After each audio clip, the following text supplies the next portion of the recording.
up from the city of brotherly love, John McNerney. Hi. Hello, everybody.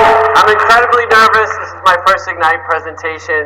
I'm here to talk to you about loyalty and cheating. So I'm going to cheat and start with a blackout. But Ron said that we have to do really bold and clear graphics, so here's my first slide. Can everybody see this? All right. Actually, loyalty is not this complicated. This is actually trying to show the complexity of the Afghan war. It was actually oddly effective. I'm here, though, to talk about your audiences, and I have news for you. Your audiences are cheating on you. They're not hanging out like they used to. How's that subscription campaign going? I think like a lot of groups out there, you're probably finding that some of your most loyal fans are not coming out as much. But there actually are coming out, they're just not coming out to your organization. Attendance is increasing across communities. The problem is that there's also an incredible amount of more things going on. So in a situation like that, how do we build loyalty when people are not loyal to the specific institutions, they're loyal to the experience?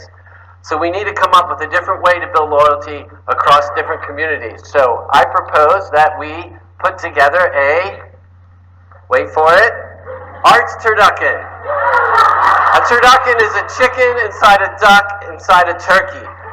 The whole is greater than the part, and that's what we need to work on together. And I think we can do that working collectively to build engagement. So every city has in their city a centralized arts or tourism group that markets the arts collectively. And I'm suggesting that if we work with them, we can build loyalty and get back to that same idea of the subscription model, but do it in a collective way. So here's my only complicated slide. The theory is that we would start with awareness, and then we would activate people through discounts, create great experiences, and then from a central location, we would give them points and create rewards, creating art zombies. Then these art zombies would go out and spread through word of mouth and social media their enthusiasm and addiction to all their friends and keep the cycle going, and we would be able to create this whole experience and this whole amount of loyalty across the community. So here's how we're going to do it in Philly, but it can be done in any city. We're going to start FunPerks. We're going to get people to log into the central location, give us their information, and then we're going to start giving them points when they buy tickets to different institutions. So from that central website, you can see all the great events that are happening, and we're creating a new marketing channel based on rewards and loyalty. Then people, when they buy those tickets and they start to build those points, they can also earn points from social media. So we can now give them points when they post your hashtag on Instagram, Facebook, or Twitter. And what's great is you don't have to no longer pay Facebook to get exposure, but you can reward your fans to actually tell their friends. Then they come back to the website. They can see all the great prizes that you've donated to the centralized website. And when we see what they purchase or what they redeem, we get a better sense of what kind of experiences motivate them. And then we can better understand how to create more experiences that are more relevant to the changing nature of audiences. So here's an example. This family saved up their points and got a meet and greet with the band Kiss. They were so excited as they got close to getting their points, they were sharing like mad. They were making sure that every ticket that they purchased, that they got points so they could get to this level.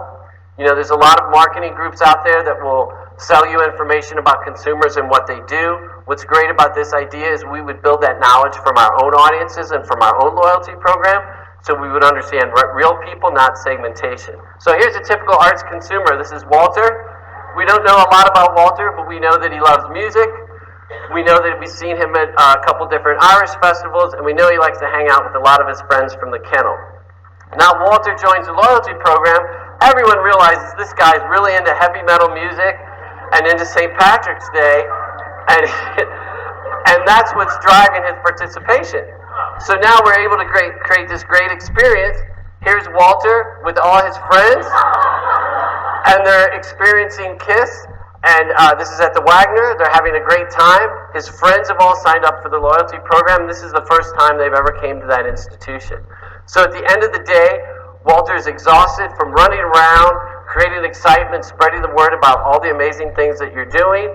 We have a better understanding of a core segment of our audience and know how to adapt our programming in the future. So I'll just leave you with the final slide, which is my wife making our annual Thanksgiving pug duckin'. Thank you.